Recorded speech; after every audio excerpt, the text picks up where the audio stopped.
عليكم ورحمة الله تعالى وبركاته. اليوم جبت لكم فيديو جديد وهو كيفاش نقرأ ولا نجيب علامة مليحة في الفيزيك في عامي تاع الباك.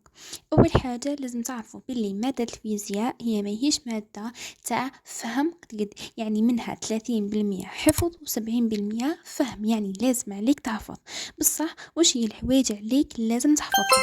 أول حاجة تشمل التعاريف لازم تحفظهم كما نراهم باسكو قادر في السوجي تاع الباك يقول لك عرف.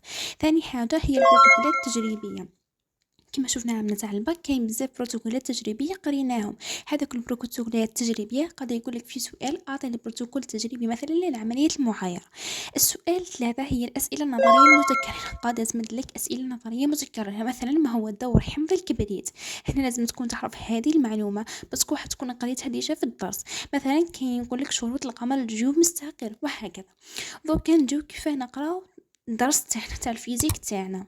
اول حاجه لازم تدي عليك المعلومه من عند استاذ القسم ولا استاذ الكول ولا حتى في اليوتيوب. كاين بزاف اساتذه في اليوتيوب اعتمدتهم انا مثلا كيما الاستاذ زدون ما شاء الله راح يقدم لكم بطريقه مفصله اهم القوانين، البروتوكولات التجريبيه، الاسئله النظريه، يعني الدرس تاعو شامل لكل حاجه. كي تفهم الدرس تاعك مليح لازم كي تكمل الدرس تاعك لازم واش دير ملخص لكل وحده. ثاني حاجة هي لازم تشوف بعدين ننتقلوا المرحلة الثانية، وهي لازم تشوف طريقة نموذجية لحل تمارين من عند أي أستاذ، سواء أستاذ القسم والله إذا كان يديكم بعض التمارين هكذا، والله أستاذات اليوتيوب باسكو كي كمل وحدة يحطوا 2 ولا 3 من التمارين باش ينعاد لك كيفية الإجابة وتشوف وين يروح لك النقاط. دوك نروحوا الخطوة المهمة بزاف وهي وش هي التمارين. هذيك نبداو بالتمارين من السهل إلى الصعب، باش نبداو بالصعب بعدين نقولوا ما فهمناش هذه النقطة، هذه جاتنا صعيبة، الوحدة هذه جات صعيبة، خلاص راح الباك ولا غير ذلك. لا نبدأ بالساهل، نستعلمو نحفظ القوانين نتاعنا قبل، نحط الملخص تاعي منا ونحط التمارين من التاوي ونبدأ نحل.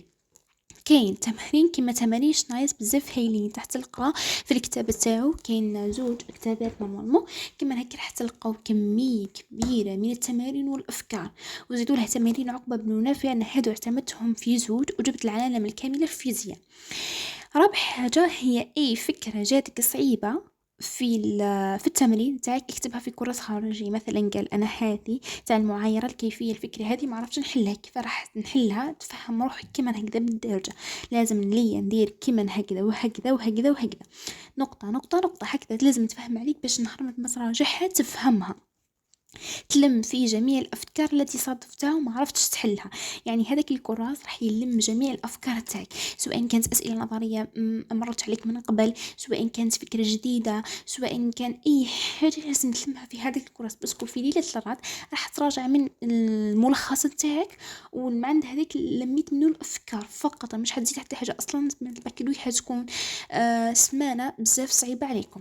5 حاجة وهي في كل مرة ولا مرتين في الأسبوع لازم عليك تعاود تراجع الوحدات السابقة باه ما تنساهمش. لازم اشك فوا تعاود الوحدة الأولى، مثلا كان مثلا في الوحدة 3 هي الوحدة تاع الكهرباء، ولا كاينين بعض الأساتذة دخلوا في الوحدة الرابعة الأحماض والأسس. دونك لازم اشك فوا تراجع الوحده تاعك الاولى. اذا نسيت الوحده الاولى، اصلا اغلب الدروس تاع الباك يجيو على الوحدات هذه. الوحده الاولى دائما تدخل، الوحده الثانيه تاع القاذفه، السقوط، الاقمار وكذا، هذه دائما داخلين. عندك الارسي والارر وعندك الاحماض والاسس صافي، لازم اشك فيها تحل تمرين والله 2 نموذجي يشمل جميع الافكار. والله اذا كانت ما كانش ما لقيتش تمرين يشمل جميع الافكار راح تهز 3 ولا 4 تمارين تحلهم في كل وحده، راح يجيكم هكذا تعاود تراجع معاك.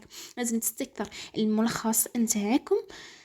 هذو هما اهم النقاط لازم تركزوا عليهم حاليا. لازم تحلوا بزاف تمارين وربي يوفقكم ان شاء الله. نلتقي في الفيديو الجاي ان شاء الله. قولوا واش هي الماده لكم حاصلين دركا وحابين فيها نصائح.